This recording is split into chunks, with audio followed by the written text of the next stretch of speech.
అక్కినేని అఖిల్ నటిస్తున్న రెండో సినిమా ప్రారంభమై 3 నెలలు దాటిపోయింది. ఇప్పటికే యాక్షన్ సీక్వెన్స్లను కూడా పిక్చరైజ్ చేసేస్తున్నారు. యంగ్ హీరో నటిస్తున్న సినిమా అంటే ఈ పాటికి మూవీ షూటింగ్ రొమాంటిక్ మూడ్లోకి వెళ్ళిపోయి ఉండాలి. కానీ అఖిల్ సెకండ్ విషయంలో మాత్రం ఈ పాయింట్ ఇంకా ఆలస్యం అవుతూనే ఉంది. ఇందుకు కారణం అసలు ఈ సినిమాలో హీరోయిన్గా ఎవరు ఫిక్స్ కాకపోవడమే. మొదటగా ఈ మూవీలో ఆలియా భట్ను ఒప్పించేందుకు ప్రయత్నించారనే టాక్ వినిపించింది. అయితే ఈ ఆఫర్కు ఆమె ఒప్పుకోలేదని టాక్ వచ్చింది. నితిన్తో కలిసి లై చిత్రంలో నటిస్తున్న మేఘా ఆకాష్ను ప్రయత్నించారని అన్నారు.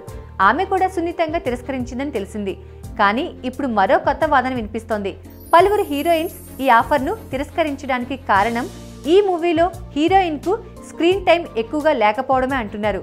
హీరో పాత్ర హీరోయిన్ను వెతుక్కుంటూ సాగుతుందట. అంటే డ్రీమ్ సాంగ్స్ మినహాయిస్తే దాదాపుగా సినిమా చివరి వరకు హీరోయిన్ డైరెక్ట్గా కనిపించే అవకాశాలు తక్కువ అంటున్నారు. ఇది ఎండమూరి వెన్నెల్లో ఆడపిల్ల కథలా ఉన్న టాక్ మాత్రం ఇదే వినిపిస్తోంది.